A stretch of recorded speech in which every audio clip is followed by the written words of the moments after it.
it's Hit from Bindaas Bollywood. We have one of my favorite human beings. I'm not just gonna say favorite musicians or entertainers or DJs.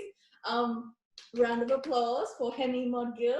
And as I said, he's one of my favorite people.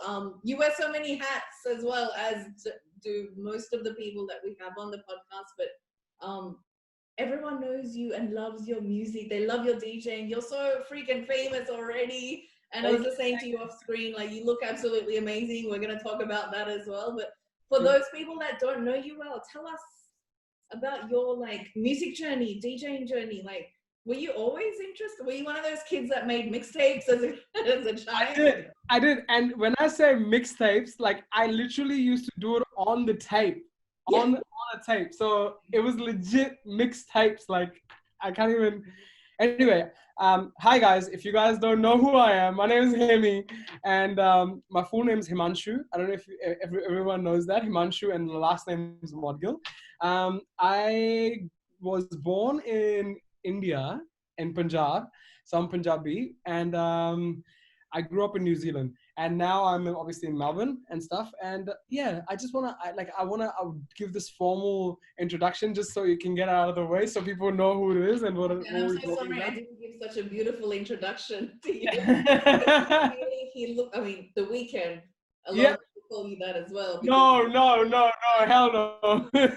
Sometimes I trip out. Sometimes if I'm looking at a photo, and even once Jimmy commented on it, I was swiping. Yeah, it's this. He's got a new truck. There was a hairstyle I had for a while, which like it kind of like leapt over that side, and it was kind of inspired by The Weeknd, and Weeknd is one of my favorite artists. So when someone tells me that, I'm just like, yo, like don't make me cry because I'm gonna cry like The Weeknd. It's your actual facial features. It's not just the hair or the structure. It's you've got the features. And you've got the talent as well. So tell us about your talent before I talk too much. No, honestly, I don't know. I don't consider myself like that talented or like talented, to be honest. But like, I just feel like I'm lucky because I do have a passion for music. And it started when I was like, I think like the oldest I can go back is when I would say 2 or maybe 3 years old. And again, like that recollection is like, it's hard to go all the way back there. But I just remember it's like snippets of my life. Like it's like music playing in the background and I would be lying on the floor. And this is a specific thing that I have. And it's like a memory. And it's weird, like it's like that. But that memory I have, it's like kind of stuck in here. Like it's like my dad used to listen and still does old school music. So I have this old school music running, and it used to be on turntables because we had vinyls back then. And it was one of those big as speaker thing with like, it was a proper turntable speaker. So my dad had turntables running, and I just remember that in my head for some reason when I was very, very young, that listening to music on that. And that's my like youngest or like the memory that I can think of all the way back then. Then just growing up, I feel like it would have been around, I would say like 7, maybe 8 years old when I started using some of the cassettes that we used to get, and we had this recording tape recorder thing, maybe around 8, between 8 or 10. I can't remember. I can't pinpoint which age it was, but I would get into trouble because I would take my dad's cassettes and I would record FM radio. So whatever's going on AM or FM radio. When my favorite song used to come, I used to run up and I used to put it in the cassette and press record, and I would compile my favorite mixtapes together. So like I would literally go through and wait for the song to come. As soon as the song went, I'm like, oh my God, I love this song. So I would press record it. And so I guess my DJing kind of started at that point, like where I was like, yo, I wanna do music for people. And so whenever I used to go to people's houses and stuff, they used to just look at me funny, or like, they'll just be like, because I would always like to play my music for them. Like I would just be like, no, you got to listen to this. Like, this is my favorite thing. You have to listen. And that's where I started. Like it was actually back then, but professionally, I guess I started around 7 years ago in Melbourne. Like that's when I professionally started. And like when I say professionally, it was actually like birthday parties. Because I remember like one of my friends would say, um, "You have this talent about music." Because whenever I would go to people's parties, I have my laptop out and it's plugged into the latest speaker that is out at that point. Like I would always go and buy those speakers and I would just sit there in the middle. So even if you're going for barbecues and stuff, like you would see me just sitting there with a laptop with my speaker out and just playing music for everyone. And people just like, man, where did you get this song from? I can't believe, like, I haven't heard this kind of music in a very, and I was always like the front line of like getting music and playing it for like a party or a mass crowd. Yeah, that's where it started from 7 years ago. Just random parties, if it's a birthday party, if it's this and that, like I would just do it like that. Love your mixes though, because you mix, like we were speaking about this offline as well. You mix so many different genres. I love that you do your hip hop and R&B, and then you got the Afro beats coming in and the old school, and then you mix in the Punjabi stuff, and it's epic because I don't think there's so many DJs out there. There's so many in Melbourne, but yours has a very unique sound. You literally want to jump up and start moving, even if you're just sitting in your own room or in the car. You don't even need to be at a party. Like the party's literally, you make it for us, and when we listen to it, it's pretty epic. And I really appreciate it. And you know what the thing is, I think because like my background with the dancing and stuff, like I feel like because I'm a bit of a, like, since I was growing up, I was always a dancer. So by the way, rest in peace, Michael Jackson, my biggest role model when I was growing up. Like it was one of those people that I, till this day, like every single thing that he did for the industry or for anyone in general with music and stuff, like that's who I actually looked up to growing up.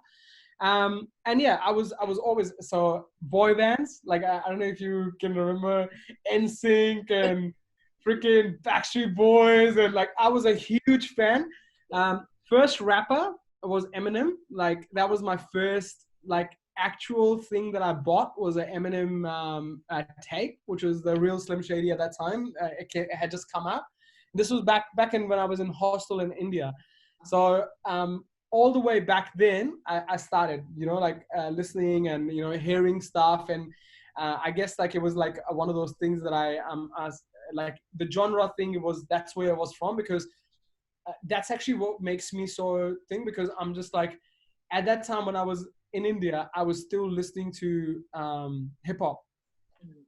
And because I grew up there, so I mean, end of the day, I had the Punjabi and the Hindi and all that stuff there, but I was growing up and I was liking more of the hip hop and stuff way more than everything else that's going around me, because 100% that era of music was just crazy. And I think that's the other reason why I'm a little bit more versatile than others, because we have so many shifts in the genres when we were growing up. Like you're same age as me, aren't you? You're very pretty much. I'm 37 and a half. Okay, cool. So you're older than you. So 110%, you'll see like that era of music was just like, you can't compare that, because we had so many shifts in genres. Even like if you were like from Melbourne, you have so many shifts. Like every genre that you had, it was at the peak. When the genre would come into style, it was at the peak of its genre. So it's like rock, like we had the best of the rock, just exiting and entering in and out of it. We had the best of, I know this sounds weird, but like the 80s and 90s, like they were still in clubs and listening to, when you're growing up and you're listening to that music coming through, like you always, and this music is evergreen. So I feel like, most of the Indian music that comes, the stuff that we listen to, that was produced in 90s and 2000s, it was actually copied. A lot of it was copied from, English like music. So, if you have 70s and 80s and 90s and you listen to tracks, there was a lot of tracks that were actually transferred from that era, and these became really famous Indian tracks. So I'm not saying producers were sitting there and doing all the stuff, but any producer, anyone who has knowledge of music, you would know that you have to transcend into other genres and you have to listen to other things for your ears to be programmed in a certain way. Because reason why I can mix and different genres and I love doing that is because of that thing itself, because I actually did go out of my comfort zone of music, because that is the hardest thing. Because if you don't like a genre or if you don't like a sound, you got to train yourself to at least give it a chance. 100% agree. That's how I understood music. Like this is, and I feel like to some extent, I think you're very similar when it comes to your dancing and your choreographing, because I think you choreograph very similar to how I mix, because you mix different kind of techniques of dancing. Like it's not just the one kind of dance. And I think you would understand that now. Like, I mean, from my perspective, like when I see someone doing something really cool in a different genre, I have to go and check it out. Like, so when you spoke about Afrobeats, Africans in general are very similar to how Indians are. So when you talk culturally, when you talk dancing, when you talk celebrations, like I personally, like I feel they're very similar. Like, and again, I could be wrong, but from what I see, it's all this very similar. Foods, like the core point, and then you have celebrations and dancing, which is like that, and then there's family, like, which is exactly how Indians and Sri Lankans and like brown people in general are. Like we just all love our food, and we have to have like the celebrations on point, and we need to always dance, and music's always part of it. So I feel like anything coming from there, and Latinos, by the way, very similar as well, which is why their music is very similar to the music that you listen to Bollywood and vice versa. So they love our music, we love theirs. That's what I started doing. I literally just started doing it, and then hip hop was my like, I guess like that was my guilty pleasure. And then if you mix all of those things together, like you get what I do, because I don't like to go, and say that, yo, I'm a genre DJ. I'm just a DJ who likes music. And I represent the music more than I represent like what you might think that I look like or should represent. Like I don't go with that. I just go with more of my gut feel of what sounds good. And if it sounds good to me, because of my experience, I feel it would sound good to others. So like I just sort of like base it off that. And that's how I make all my mixes, or like whatever I do. Like I basically just base it on listening to it and going, this sounds good, this doesn't sound good. This might work, this might not work. So, you sit down and that's how you do it. No, that you beautifully said. And honestly, and I think I'm so glad you explained it as well, especially for those people who are like aspiring to become DJs or interested in music, because you need to, do your research and discover different genres. And perfectly said, him. Seriously, bro, you said it perfectly. Like, you need to step out of your comfort zone. And that's what I encourage, like, all our teachers and students to do as well. Like, you need to get comfortable with the uncomfortable, because otherwise you're never growing. No. You're going to stay complacent. And it's just, you will always forever be in that place where you're not expanding yourself. No. And you know what the really, the hardest part about, like, how I see it is, like, we do compare ourselves, which is one thing that we always have done. And no matter how much we try, we're going to always keep doing that. But the thing that we should be doing more of is positive comparison instead of negative comparison. Like, I think we should be like 100% we're going to compare ourselves to others, but I feel like we should be doing more of what works for me comparison instead of less of what does not work for me. Because when we go concentrate more on what doesn't work for me, that's when we start going, I'm not good enough, or all of those negative things that come to your head. It comes because of that. Like, I'm nowhere near where I want to be when it comes to when someone asks me, hey, where did you learn? And I know this sounds really cliche answer, but I'm actually still learning. every single day, if I'm doing a project, I'm sitting down, you know, going through YouTube tutorials for betterment of, you know, things that I'm doing that can do better. You know, my choices every single time I drop a set. Like if I've gone and dropped a set, like let's say at recently, like at a Holy festival, like we did the set at Holy festival. You know, I would go back and there's a copy of all the songs that I played in my software. So I'll go back and I'll analyze it. Even after I've done it, I'll analyze whether I did the right thing, or because that's something that it's really interesting, and I'll explain this. You know, like it's good that we're talking about it right now. I actually don't ever have a preset ready before I go for events. So some of yous, you know, might think that that's what happens. Like we have, you know, sets already prepared and things like that. And some of us do actually do that because we want our performances to be 100%. So we have to already predetermine like what we kind of want to play, and then we practice it and then we go and perform it. How I do it though, because I do so much genre twist and genre changes, I don't have the option of going and sitting down and putting all of those things together. I kind of have like bullet points, or like I brainstorm like the direction that I want to go in beforehand. But a very interesting fact, before I rock up to an event, if it's in a 1 hour set, you know, if you take, let's say, a 2-minute song, it should take up to 30 tracks to finish the, does that make sense? Like for 1 hour, if every song has been played for 2 minutes, it will take up to 30 tracks to finish the hour. I rock up with no less than 1,000 tracks every single time I go for my performances. So I have at least 1,000 in a playlist. So when I say that I rock up to that, it's just like, I know that it's over prepared, and that's like crazy chaotic. Like for a lot of people might think, oh my God. But the thing is, you want to cater to the people. Like you don't want to cater to, for myself, this is the place that I can cater to. But as soon as I step out of there, as soon as I step out of my house, I need to cater for Hit. I need to cater for, you know, Jimmy. I need to cater for another person that's looking at me and expecting me to perform for them, not for myself.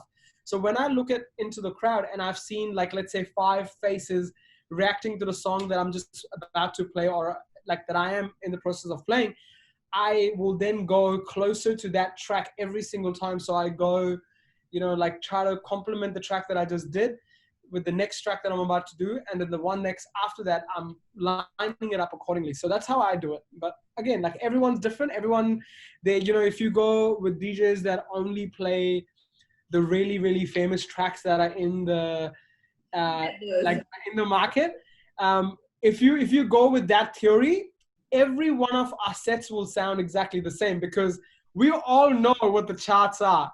So no one, like, you know, you just search up what the top 10 songs are, you know, you're only going to keep on playing those 10 songs. So the difference that you're going to make as a DJ, and especially for me, like the difference you're going to make as a DJ is that you have to source out the unsearchable, unsourceable.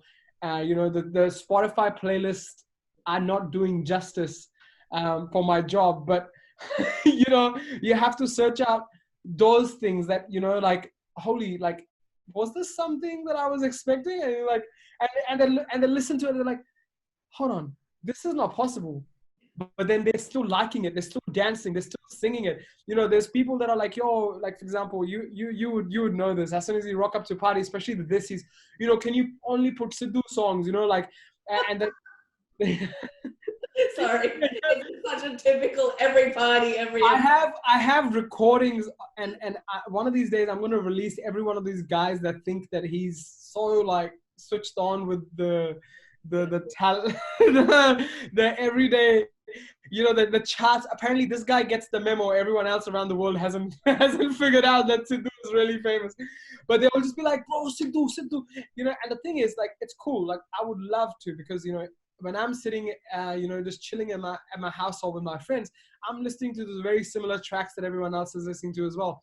but I don't want to just have one song play for 60 minutes. I can't just have, the most famous song that came out, like, oh, no, you can, I've told people, I'm like, bro, I just played it like 2 minutes ago. He's like, yeah, just put it on repeat. And I'm just like, okay, thanks, bro. Like, that's exactly what I was expecting.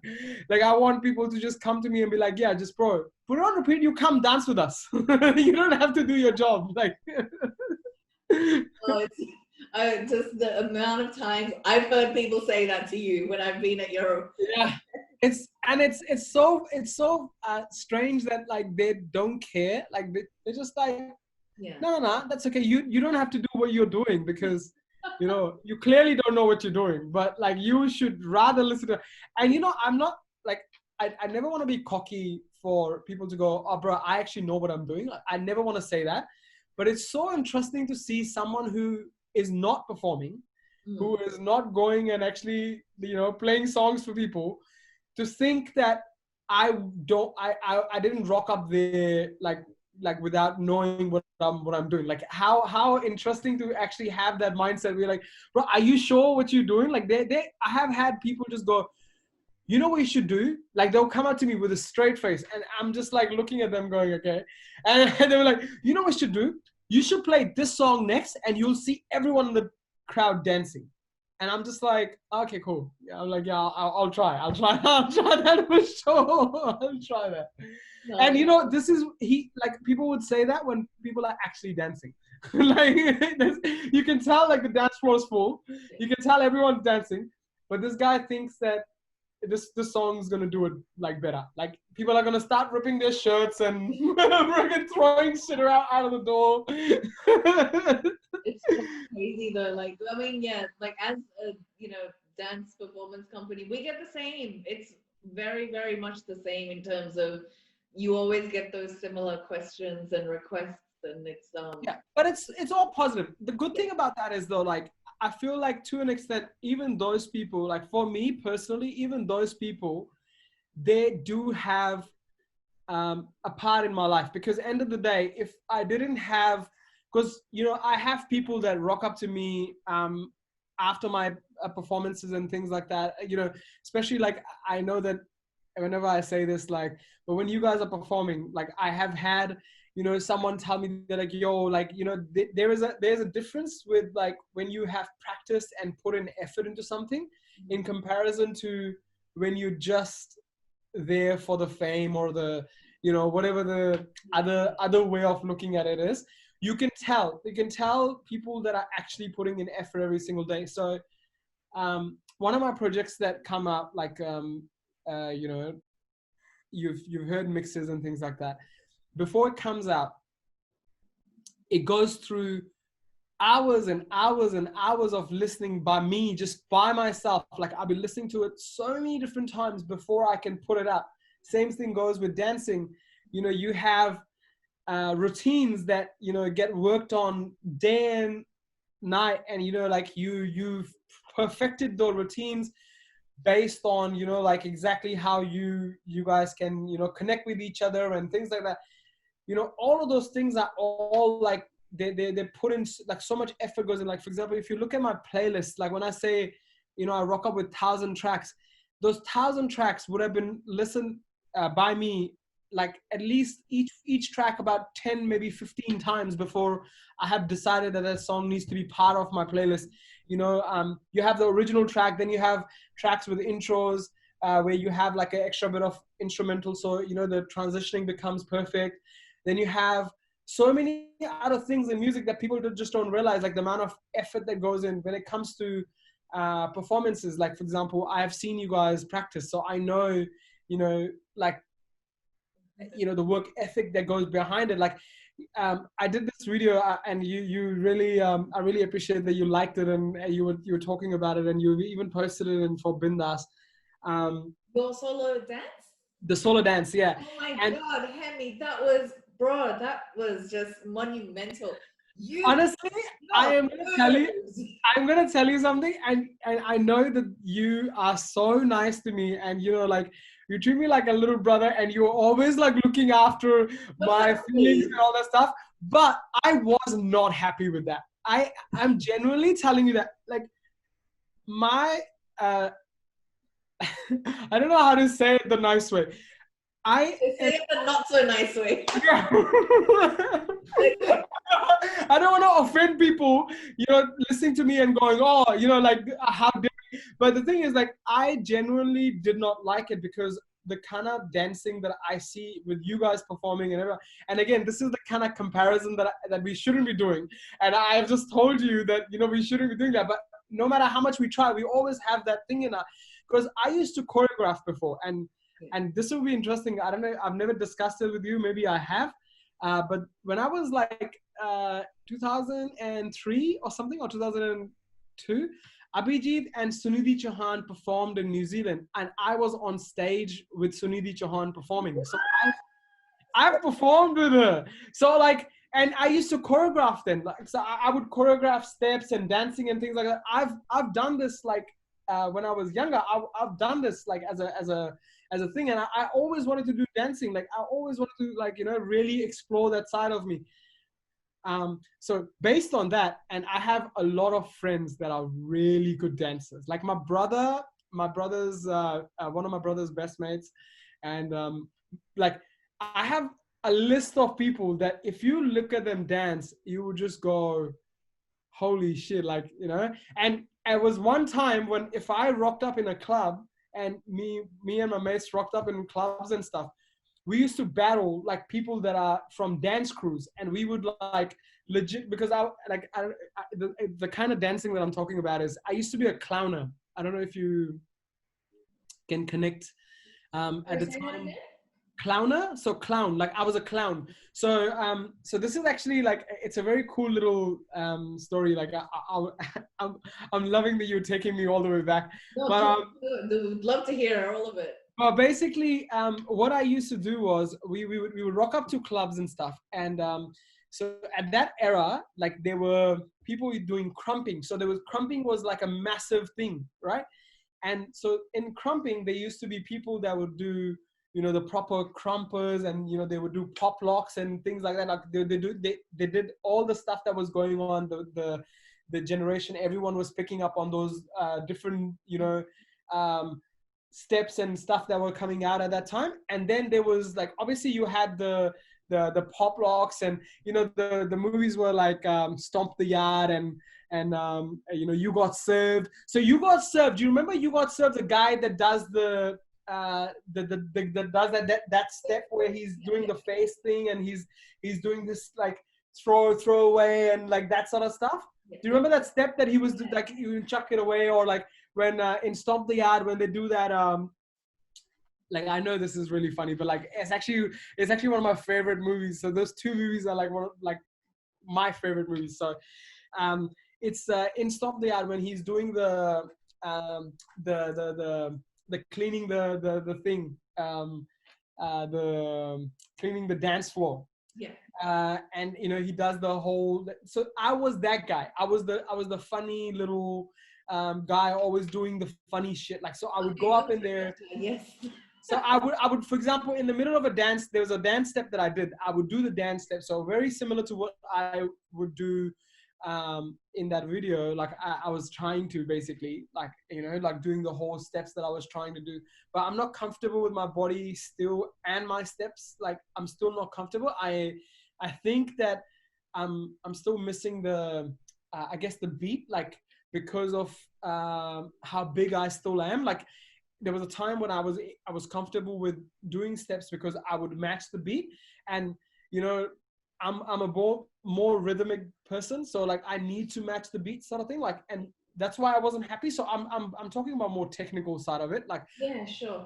I'm going to interrupt you for a second and just say that you're such a true artist for having that view of yourself. Like you're not happy with it, because that is something that we all do. Whether it's music, whether it's dance or painting or sculpting, we'll create something and we'll look back and we'll think, I didn't hit that note, or I didn't hit that beat, or I didn't get that point where I wanted to. But that's just the definition of a true artist. But for those people that were watching it, that video it brought so much attention. Like I think we got so many followers out of it, and maybe so did you. Honestly, I'm very like, I'm really humbled by like people looking up and seeing that side of me as well, because I haven't pushed myself out.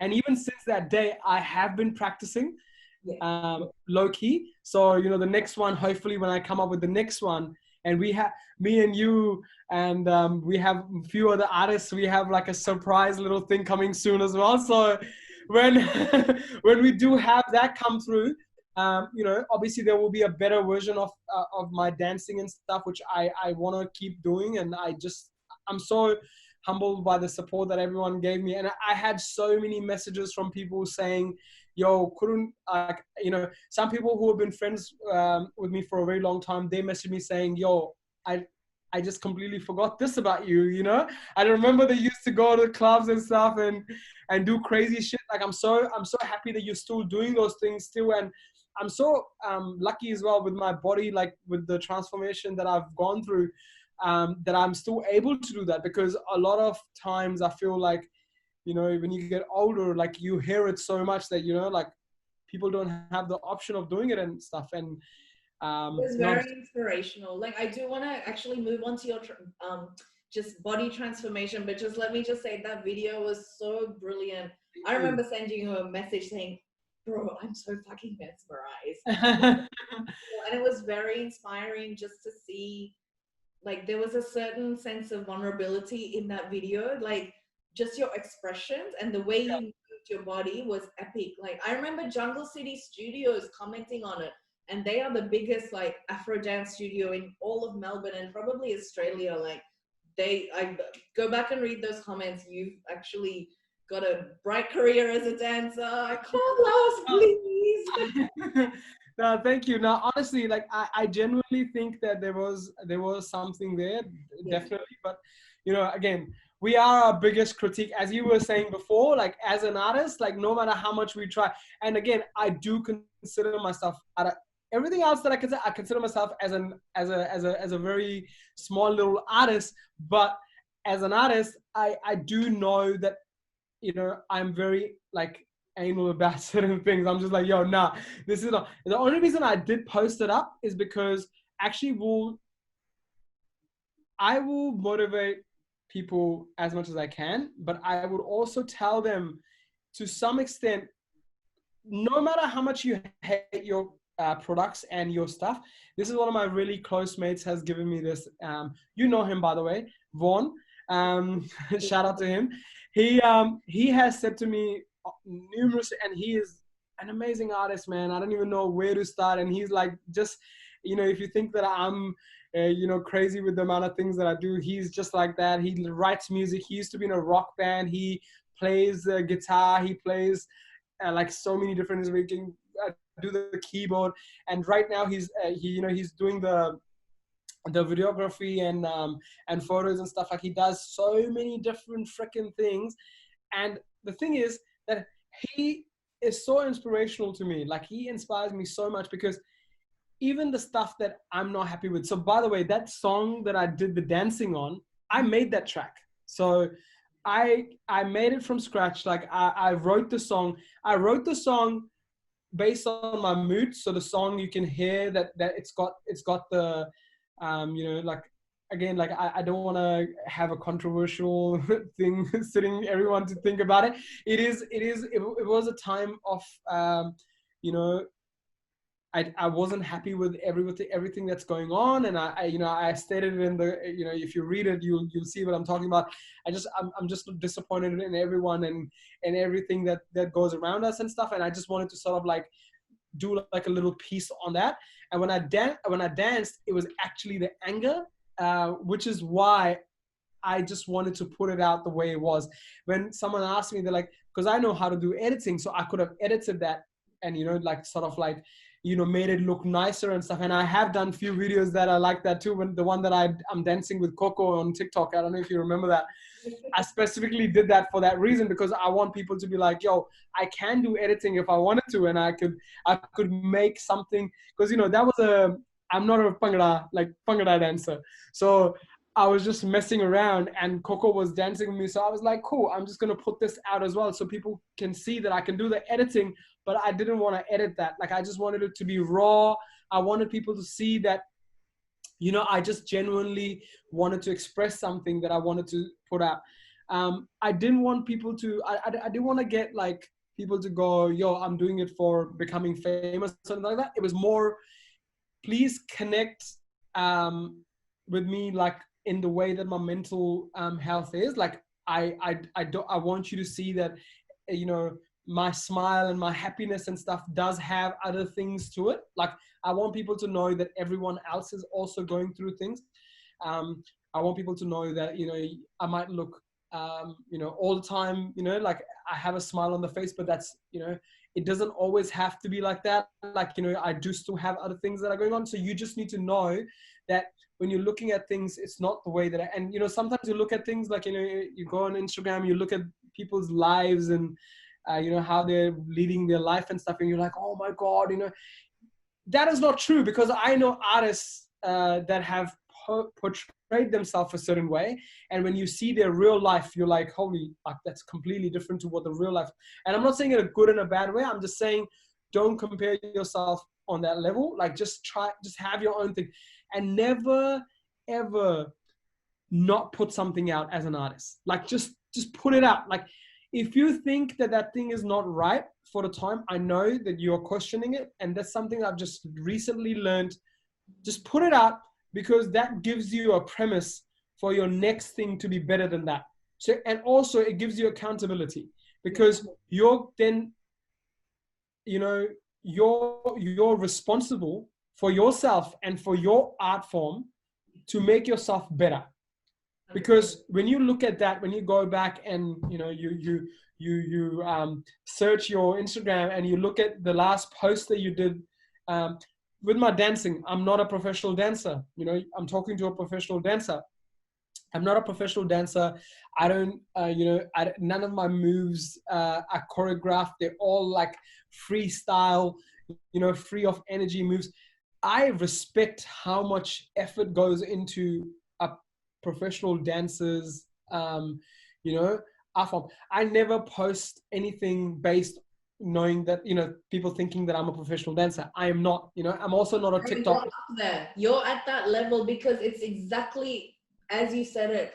You dance with so much expression and storytelling, even if it's just with your expressions and movements, even if you're not using any verbal words, you do that with so much passion. And as I said, there's that touch of vulnerability, and that's what actually connects humans. And okay, so again, level of professionalism. I completely agree with you on that side of it. But as I said to you, like my thing with dancing is nowhere near what you guys are doing, and what you and I've seen, like, for example, let's say Kunal. Oh my God, like that guy is so talented, and we have people around us that we want people to know that, you know, we have people that actually put in a lot of effort. You speak to Kunal, you see him standing there, randomly pushing out moves. Yeah. That's the difference. Like there's a difference between that person and a person like, and I'm not trying to bag TikTok models who do, you know, 5 steps and I'm not trying to bag them, but I'm saying doing 5 moves, you know, and posting it on TikTok and calling yourself a professional dancer, come into the realm of people that actually are practicing every day, you know, that are sitting and cooking food for, you know, eating and then dancing while doing that, because they want to remember their moves. They want to, you know, you can't compare that. You know, when someone asks me, and again, I'm humble where it needs to be, but when someone asks me, yo, man, I just don't know how to get this thing right in the mix and stuff, I just go, bro, practice. And I say that in the most like nicest way possible, but it never comes out right. By the way, this is why so many people in the industry hate me, because I tell them straight on their face. I'll just be like, bro, I never see you practice. So don't come up to me telling me that, oh, this is not possible, but like, you know, someone's telling me like, oh, you know, you can never get that, like, you know, and I'm just like, bro, you can never get that because you don't try to get that. Like, you don't even, you know, put an effort in that. When I say to people, like, And again, no names are going to be taken today for any of these people that I'm talking about. You're welcome to name names, but I know what you mean. Like, for specific reasons, but I'm saying every craft that you look at, every single, like especially this industry that we come from, there's so much competition, and it's for a reason. It makes us better. When I am so another one thing that you don't know about me, my background is sports, right? So my dad, he used to coach table tennis. So when I was growing up, I was learning table tennis, and I'd play soccer and cricket. Like, this is three sports that I played. Actually, I also played hockey in school back in thing, and basketball was my favorite sport to play when I was in New Zealand. So I have played a lot of, contact sports. So because of that, like, I feel like there's this thing that we like kind of learn, which is when you're growing up, if you have played sports teaches you a certain little thing, which is what, like, competition makes you better. You can go and play with shittier players to make yourself look better in the eyes of yourself and others, and show off that, yo, I'm so much better, I can do this and I can do that. Or you can play people that are better than you to make yourself better moving forward. Okay? Every art form works the same. 100%. If you have dancers that are better than you in your crew, means that you're learning. If you have DJs that are better than you in your crew and people that you're working with, means that you're learning, means that you're not stopping, means that you're trying to do better. It's the time when you start having average around you or shitty around you is the time when you've given up. 100%. So I feel it's controversial to say this, but when you have people around you that are not as much better than you, and I'm not saying, okay, if you're teaching people, if you're making them become better, that's a different set of circumstances. But like your mindset, like you bounce that vibe. They call it yes men. Like, exactly. If you have too many of those hyping you up, you're so amazing, da da da. If you're too many of those, then you're done. Like, you should stop doing what you're doing. That's where you've hit your mark. But if you have more of people that are a little bit better, and I say this with the utmost respect for the people that I hang out with, I cut out people specifically out of my life that are trying to pull me down. Like, if at any point I feel that they're trying to pull me down, I have proactively decided to move away and just go with. I have people specifically placed, or I get lucky, I guess, working with people that are super talented around me that just motivate me to become better. And that's how I see, people progress in life. So if you ever want to check why you haven't moved in the last few years, or you're not doing what you're supposed to be doing, just check your surroundings. It would make so much more sense. Like, straight away you will pick up on why and where and how and all those things as soon as you've done that. Most importantly, like, check yourself. Like, seriously, enough said. Like, check yourself. Like, what you said before, like, any art form, I've seen so many DJs like playing the same set over and over and over and over and over. Because they're comfortable. And it's comfortable. There's no self-improvement. And I don't, again, I'm not even dissing that. Like, honestly, if you know your set, I know people that have known their set and they've learned their set and they just know how to do that set. Like, I get that. Yeah, we do that too. I'm saying, like, if you do get called out to a party or event where you're expected, that's getting paid to cater to a specific audience, you need to do the research. Yeah, don't take it for granted. Like, that's 100%. And when they talk about, there's a really cool little thing that I learned throughout growing up, I guess. Like, and now I was speaking about this to one of my mates the other day. Exact conversation that I'm having with you right now. It was crazy. And I was just saying, there was a time when I used to say terms like fake it till I make it, right? And I used to say that term because at that time I had a lot of people around me that would use that phrase because for some reason they weren't good at something and they would say, oh, fake it till I make it, you know, like that's just how it goes. And that phrase like stuck by me. And, you know, and I would use it every now and then. If I suck at something, if I didn't do it right, I would just be like, you know what it is, man. Fake it till I make it. And now that I've actually put in effort, now that I've actually learned what I can do, what I can't do, I've actually been trying to practice. I've actually been, you know, proactively trying to make myself better at what I do. I stopped using that because now I hate that because I shouldn't be faking it till I'm making it. Like that shouldn't be how it is. I should make it because I've been trying. I've been trying and I've been learning and I've been practicing and I've been putting in effort. I've been, you know, consistently putting in hours. That's how I should be making it. And that is the new thing for me. Like I don't have a cool little saying for it. I just know that you keep trying till you make it. Like you just keep trying till you get there. You're not going to stop yourself, you know, because of whatever reason. You're just always consistently giving an effort towards what you want to do. And if you've chosen this as your, for example, for me and you, like we've chosen this, like I had other options. Like I come from a background. So when I worked in retail for freaking nearly 10 years, 12 years in retail. I started working when I was 14 years old, you know, like I started working very young. Like I was in New Zealand. I worked in fast food joints. I worked as a trolley pusher.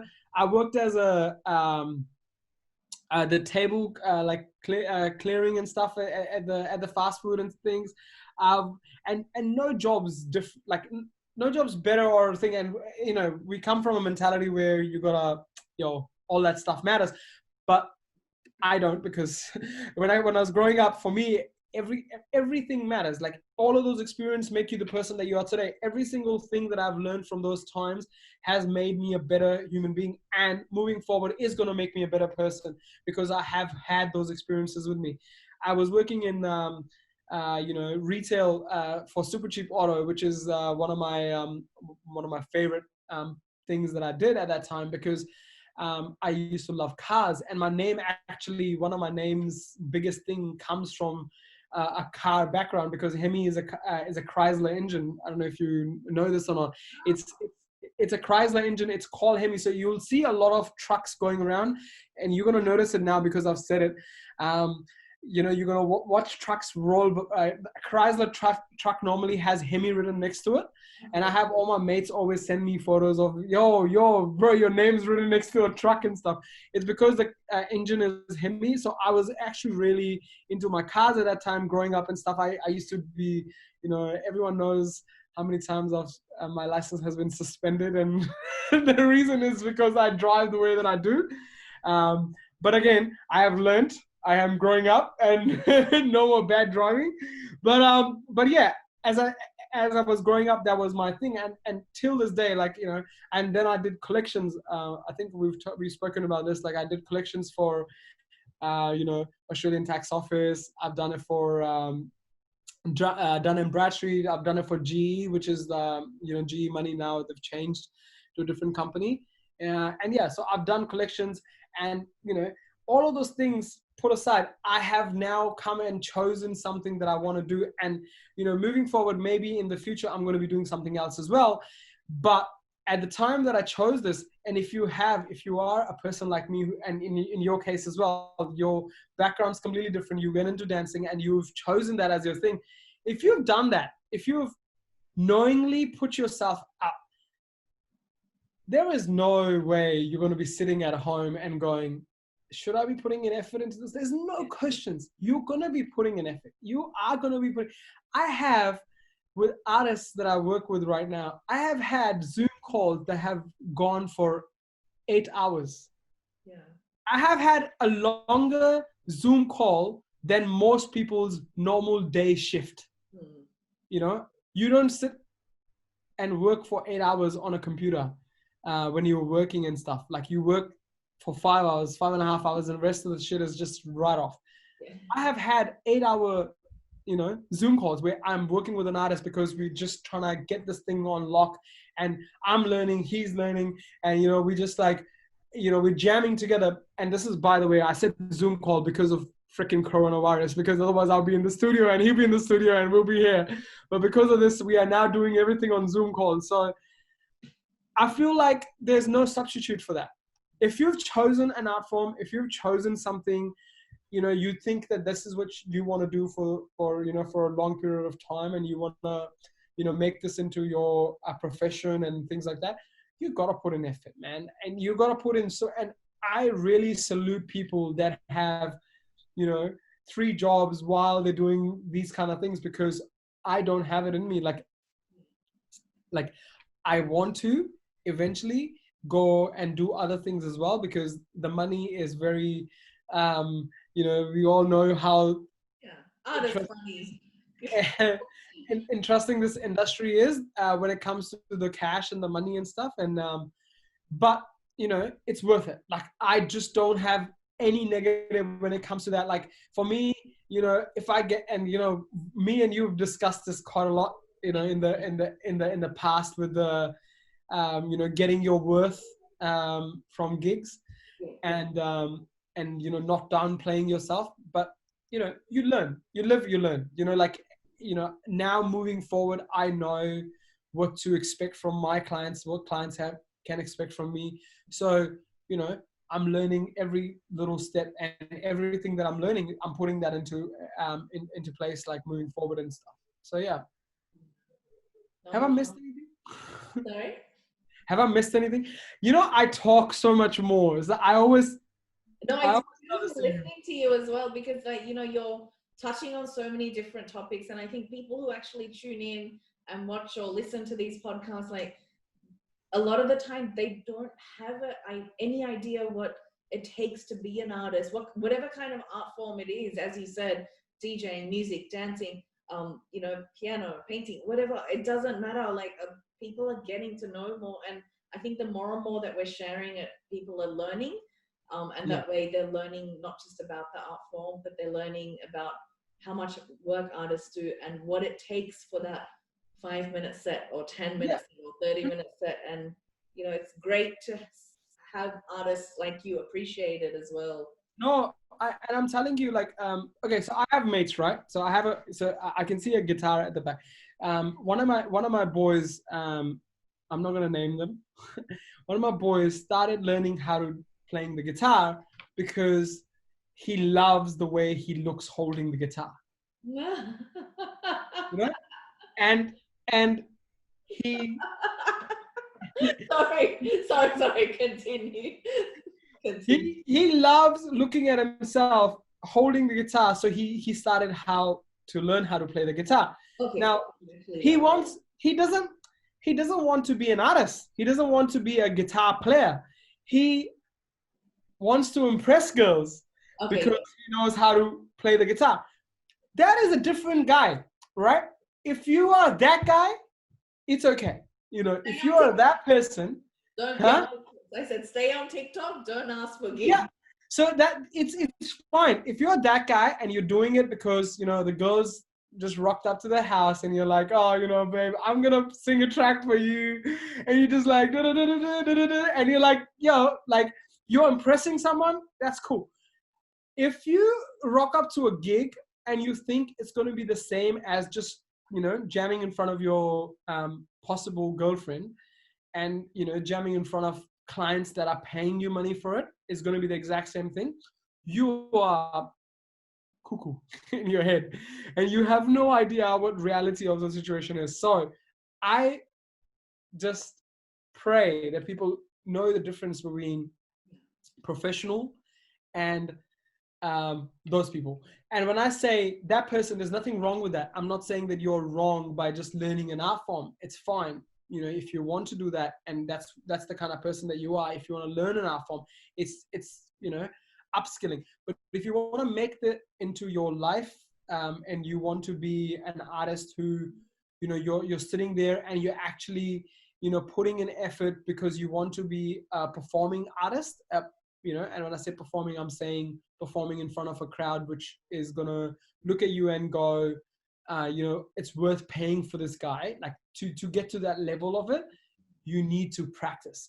And I used guitar as an example because I know people are, you know, they think a certain way about me when I talk about the practice side of things, when I say like, you know, putting in effort and all that stuff. I say it more than, you know, ever. And I tell people all the time when they're playing sets live in front of me, when I go to gigs and, you know, this DJ has just come in and he's doing the set and stuff, I can tell because I'm putting in so much effort in what I'm doing. I can tell when someone's not.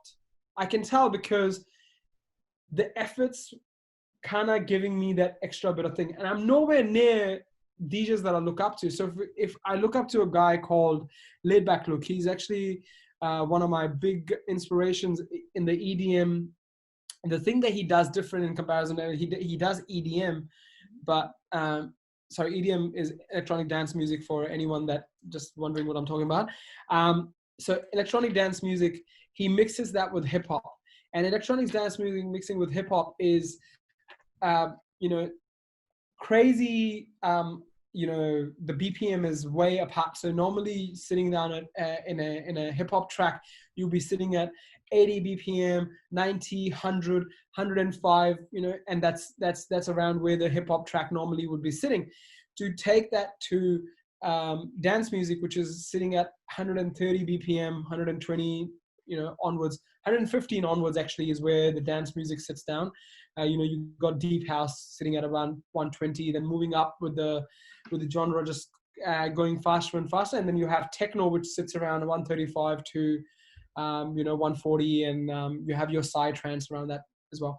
So if you are a genre switcher, like if you want to switch into genres, if you want to go in and out of genres, your knowledge for music needs to be so much higher than other, you know, ways of mixing, because you're going energy, like, you know, where energy is increasing, decreasing, increasing, decreasing. And when you're messing around with energy, it can change the way the dance floor is reacting to it as well. If you're going from a really, really slow song to really fast song to a really slow song to a really fast song, you're not going to be able to carry it if that doesn't have that extra bit of oomph, like the extra bit of like feel to it. And one of the reasons why I can do what I do is because I do sit down and experiment before actually performing. I don't just go and sit down and go, oh, okay, famous song, famous song, famous song, famous song. And for, you know, even if it's 80, it's going to work. Even if it's 100, it's going to work. Even if it's 130, it's going to work.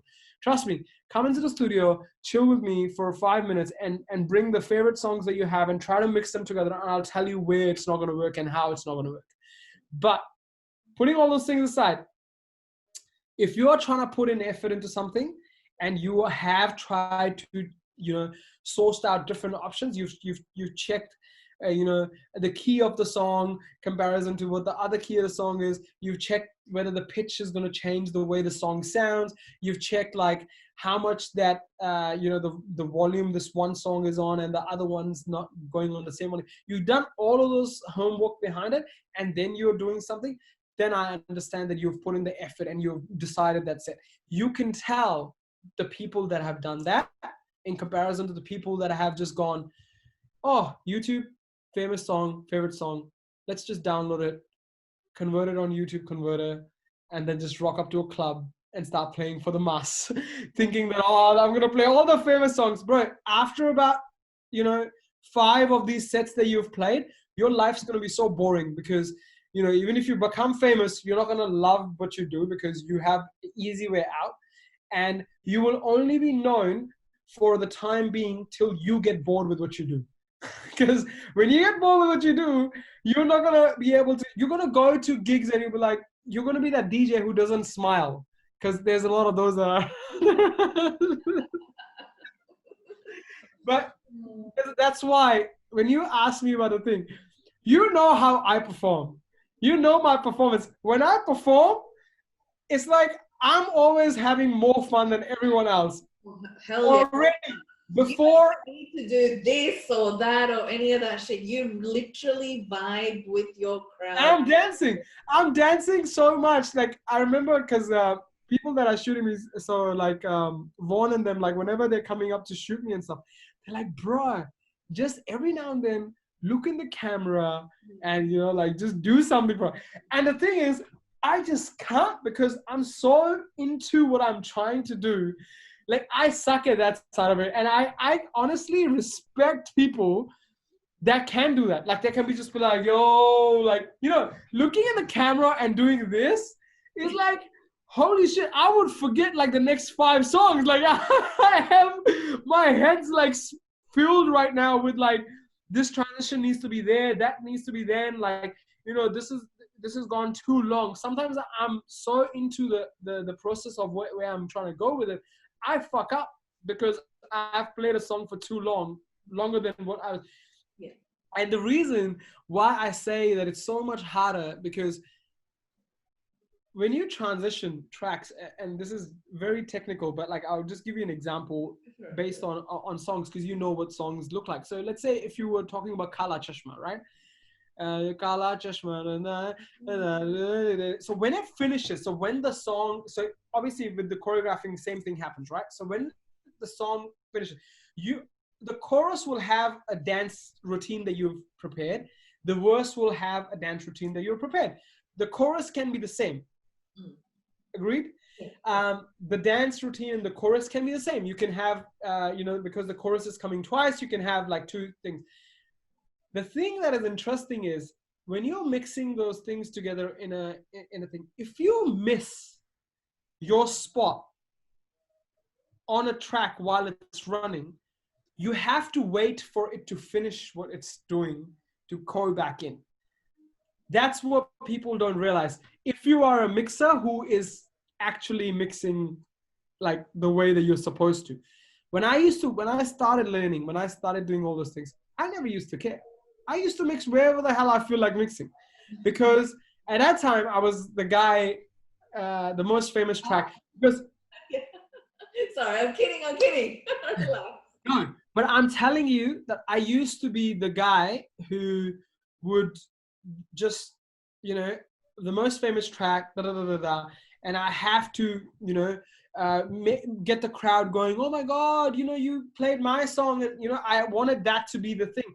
But then that's where I, with Desi mixing in comparison to my hip hop and R&B and everything else that I do, that's the difference. Because when you do Desi songs, you can't, crazily just wait for mixes to be finished. They just want one track after the other that are famous, that they can sing and they can dance.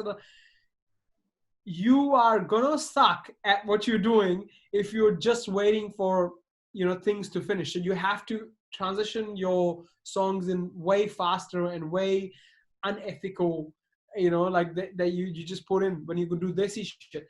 But when I'm talking about hip hop, R&B, and all that other stuff that I do, I have to be, because there's so many critiques, there's so many DJs, there's so many producers that are just waiting for me not to do what I'm doing and them to step in. Or they're actually genuinely big music lovers who don't like people to do the wrong thing. Like they love to see people do the cool, good little transitions, the clean transition. So a lot of people come up to me and they ask me all the time, like, actually, this is one of the biggest ones that I get, is that your mixing is very smooth. So when I go from one song to the other, they ask me all the time, they're like, bro, like, it's crazy, like, how you can do that. Like, and I know so many DJs in Melbourne that do that, and I look up to them, and I'm just like, yo, like, your mixing is crazy. Like, you put this thing in the loop, and then you just don't, like, DJ Ash is one of my favorite mates, and he is amazing Bollywood DJ. And shout out to Ash, like, I love you, bro. Great, yeah. He legit, like, when he mixes, you can tell, like, you can just tell that this guy knows exactly what he's doing. He'll put it in loop. He'll just go in and out of it. And he's so good at what he does and stuff. Rob Jussie, DJ Rob, he's one of my homies, like, really close mates. Again, same thing, really, really good at what he does. When I say about those things that I'm talking about, you can tell Rob does a lot of the shit that I do as well, which is mixing hip hop and R&B into the Punjabi. He's very Punjabi oriented. He loves his Punjabi and he goes hardcore with the Bhangra beats and all that stuff. As soon as you see him drop those songs in, you can tell that there's an ear for it. There's a way that the song goes, and you can tell that the transitioning is happening with the right way it's supposed to. In comparison to DJs that you see, and then you're like, bruh, did you even like try to mix this before? Like, did you even try whether this is gonna work or not? Because if you haven't, this is why this is sucking right now. Like, it's not going the way that it's supposed to. So I feel like that's something that you have to all get used to. And yeah, I don't know what I was talking about before. I completely lost my chain of thought. I was so intently listening to you as well. Yeah, so basically what I'm trying to say is, like, when you're doing the mixing with the genres and things like that, one of the biggest things that you have to like keep in mind of is to make sure that you do your homework beforehand, because you just can't rock up to the places thinking that that is definitely going to work. You still have to have that that combination kind of like checked out before, and that's what I do at home. Like, before going for gigs and stuff, when I say that I take the 1,000 tracks, I have also tried to make sure that some of those tracks do match with each other. It's not just 1,000 tracks that are thing. And when I say that I rock up with 1,000 tracks and all that other stuff, I'm not trying to like rub it in people's faces that I have 1,000 tracks. I have way more than 1,000 tracks. Just to, if you just be prepared, do your work. Basically, what I'm trying to say is that if you are just basing it off what's famous and you are that kind of guy, then you are the same guitar player that I was talking about, because you're just trying to do something to look cool. And that is okay. If you want to do that, respect to you. You're going to do the thing, and you're going to do whatever you're supposed to do, and you're going to get lucky, and you're going to be famous, and all of those things will be there. But eventually you're going to run out of that energy is going to run out. Because if you don't do it for the passion of it, what's going to end up happening is going to run out of the energy. Your business strategy might work for the time being, but eventually you're going to be very miserable doing what you're doing, because you're going to run out of your energy that you're putting in, because you found the easy way out. And I don't know, man. I haven't lived the life like that long of a life to be able to say these things, but I just don't want to be a guy 50 years old who's just doing it because that's what pays his bills, but is not passionate about what he does. Like, I don't want to be that guy. I don't want people to be that person. If you're a DJ, girl or a guy, if you're a DJ, if you're a producer and you're doing it for the fame, it runs out. It could be your time now. It could be someone else's time later. But if you're doing it for the passion, there is OGs sitting in the game right now that just, you can just tell. You look at Jazzy Jeff, you listen to his set, man. I sit down and I just listen to his set. I could sit and listen to his set over and over again, and I would not get bored, because he knows what he's doing.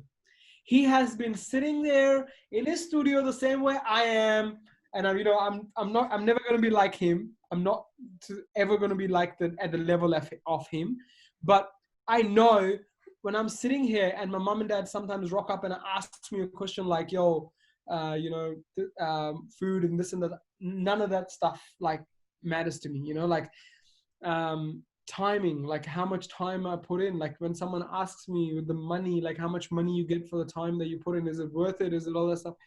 You don't do it because you want to make it worth it. Like it's worth nothing. When it comes to that, it's worth nothing.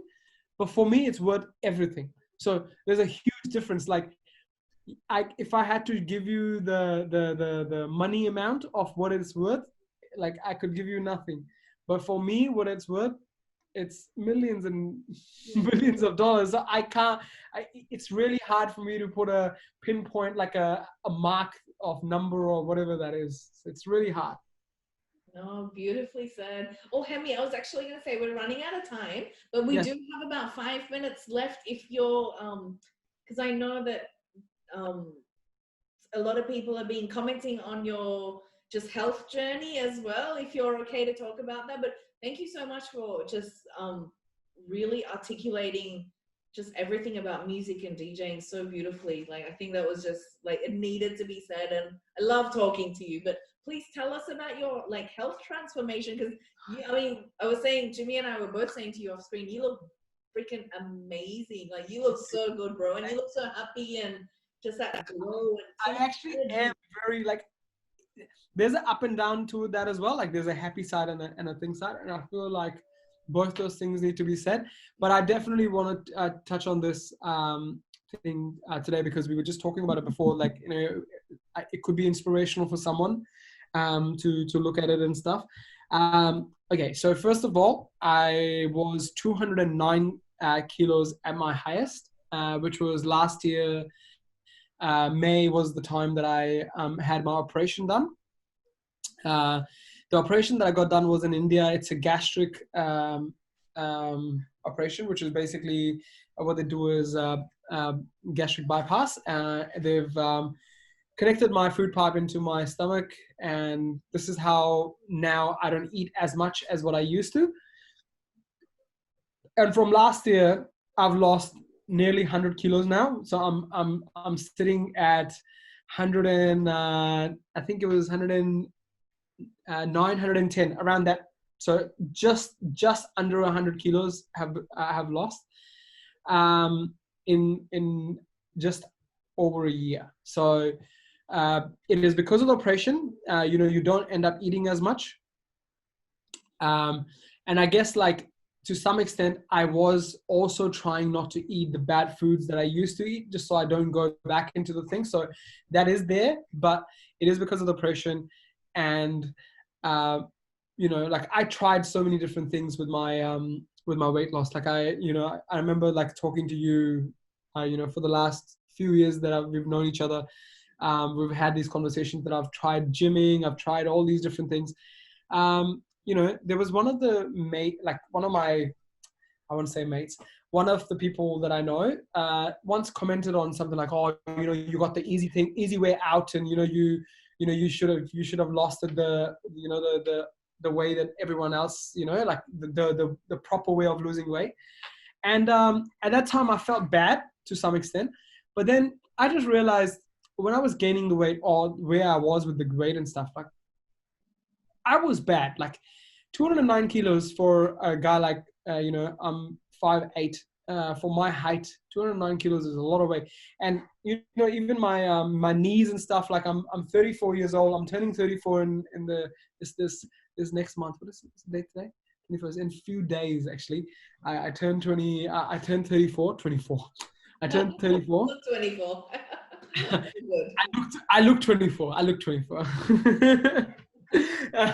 But I'm turning 34, and you know, my knees and everything else, it has had its share of beating around my thing. And, you know, growing older, like, the time to do is now. Like, when someone asks me on a bro, like, if you want to get an operation done because you can't do it, just freaking do it. Like, just because it's for your health, it's for your betterment. One of the biggest things that I got out of it that I didn't realize is that when you have the weight, you don't realize what it does to you. Like, mentally, how it's pulling you back, you don't realize it. My nature and the people that are around me and the support that I have, it makes me normalize myself. Like, it made me normalize myself. So even when you've known me for such a long time, I've always been happy. I've always been the life of the party. You know, even 209 kilos, I was jumping around, dancing, and, you know, doing moves and doing freaking mixing and doing this and that.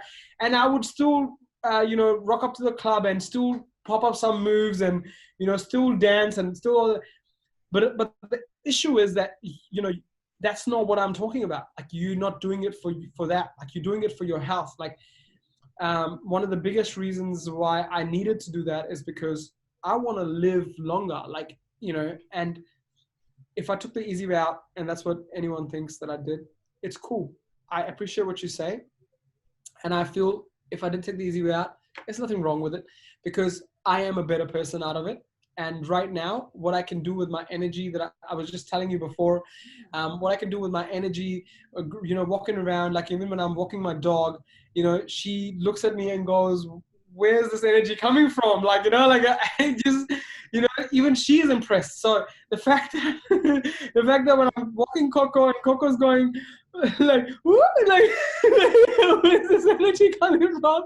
You know, I'm happy with that. So the fact that that's happening, you know, I'm so blessed with where I am, you know, like, and I just want to keep on emphasizing on that. Like, just do it for yourself, do it for your health. You know, I am a better person out of it.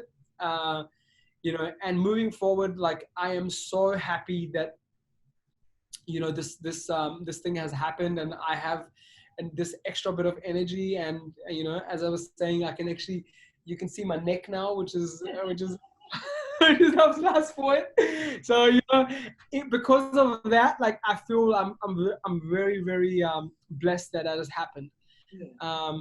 And, you know, shout out to my mom and dad and my brother, like, for, you know, pushing me to do it, and you know, getting me through this journey.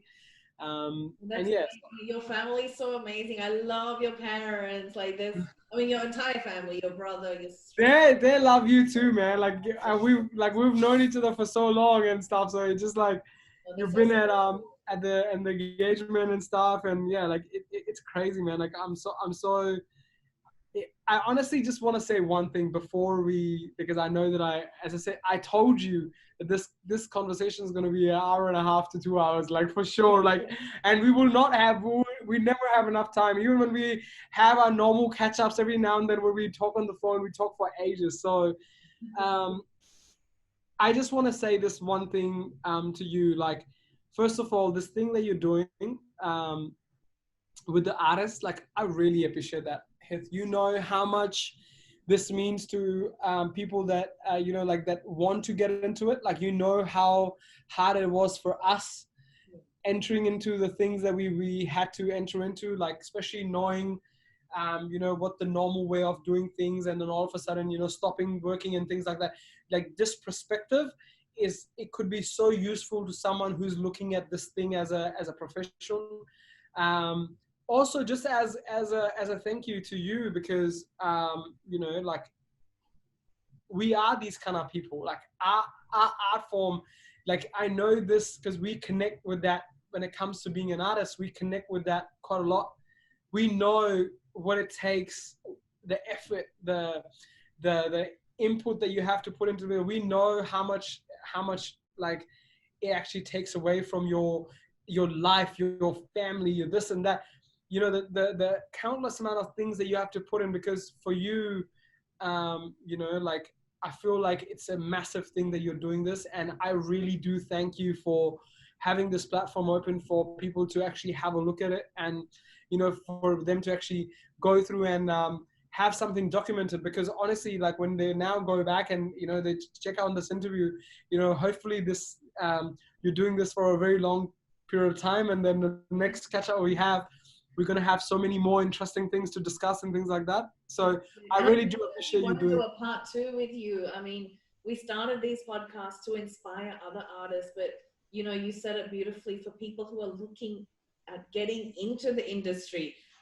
That thought didn't even actually cross my mind until you said it, because it was mainly to keep the artists inspired, and just to give everyone a voice, because I think we're constantly being photographed or videoed, or people hear our sets, but they don't get to know us as an individual as well, and our process and our inspiration. So, but no, I think you said it really beautifully. But thank you. Like, honestly, we all inspire each other. I derive so much inspiration for you, and none of this happens without Jimmy. Honestly, like, And yeah, he is another level, supportive of me and helpful. And this is what I meant about the thing before. Like, if you're any sort of sports, like, you know, because he's the fact that like, yeah, like, the things that because you've told me how many times, like, the amount of things that you have to go through, you need to have like a partner, especially having a partner like that. It makes such a huge, like, I'm kind of lucky in a way that I'm alone right now, because it's like, if I have to answer to someone, and if they weren't someone like Jimmy in your case, like, it'll be so hard. Like, it'll be so hard to be on top of things and, you know, do all these different things. He's so supportive. So, like, 100%. Like it's crazy, like to have, and I think that's kind of the reason we are the way that we are. It's because of the surroundings that we have. It's like, you know, I would love to take the credit just by myself for me being me. But if I didn't have my parents, my brother, my mom, my dad, like if I didn't have that, if I didn't have my friends like supporting me, like you know, my bestie and my little sister Palak, who's part of the whole Lidesi thing that we do and things like that. Like if I didn't have people constantly, you know, telling me to put in effort and to put in, like I have such a huge amount of like, you know, positive, you know, people around me all the time. Like you've met all my friends, like at parties and this and that, you know how much they actually, you know, sort of support and put me in place to where I am. Like it's needed. You need to get that support system going for yourself as well. Surround yourself with positive people. Put yourself in the right mindset around, you know, your whatever you're doing. Put yourself in the right mindset for it, and yeah, just, you know, effort. Like as much effort as needed, you know, just make it stronger, bigger, more, and just put in more than what you need to. And while we're talking, like Vaughn just started calling me, so it's perfect. I need to. Because I know He's probably asking me to jump on Fortnite to play Fortnite, but even that's needed. We are playing Fortnite, playing video games. You have to balance it up. When people say the cool thing about what we do, and this is something that I'm not trying to rub it into people's faces that have professional jobs. I'm just saying the cool thing about this life is that you could do so much more because you have the choice to. And one of the reasons why, as I said to you before, like I was talking about my weight and stuff, you know, I was just like, oh, you know, if someone asked me, I didn't have the option of going into acting or doing this and that. If I have the option to, I would love to. And this is something that this platform gives me. And this is why I never take it for granted. This art form, it gives me the option to perform in front of people. For me, that used to blow my mind when I used to see people perform in front of me. I used to be like, yo, this person has this talent. Like, so never take that for granted. Like, it is such a massive thing to be part of that side of the crowd, that side of the stage. For you to be able to do it on the other side of the stage, and you doing it for a crowd, even if it's 5 people or it's 5,000 or it's 50, it doesn't matter about that. But when you're on this side, you need to know that you have put in effort. You need to know, just for your own purpose, you need to make sure that you're putting in effort into something. So yeah, that's all I would say in the end. No, honestly, thank you so much, Hemi. Like, beautifully said. Thank you, guys. Don't forget, those of you that are watching and listening, all of Hemi's details are below. Make sure you connect, and just really just connect, ask him whatever you need to ask him, advice, etc. Whether it's about music, whether it's about DJing, whether it's about his health journey, whatever it is. But just, yeah, get in touch and just make sure you check out the Lit Desi page as well, and make sure you book early for next year, because quarantine is gonna lift one day. Yeah, we're gonna come back with a bang. Yeah, we're gonna come back with bigger, broader, and more exactly. crazy events and stuff. So 100% that's gonna happen. Yeah. And yeah, thank you so much for having me. I know there was one question that there was that you had that I know that you asked all. Oh, look at this. Yes, oh my gosh, how did I forget? I want to show you this. Come on. Look at this. This is Coco. Coco? Ooh, Coco. Oh, She looked. Coco. She went for a walk before, and yes, she's like now getting ready for her food and stuff. Coco's beautiful. But yeah, so I will definitely we'll definitely have to do like another part of this, because I really want to, because I want to kind of dive into Lit Desi a little bit more and dissect that a little bit more as well. Yeah. But let's definitely do a part 2. So guys, keep an eye out for part 2. We are 100% doing it. 100%. Thank you so much for having me. Yeah, lots of love. Thank you. See you. Bye, everyone.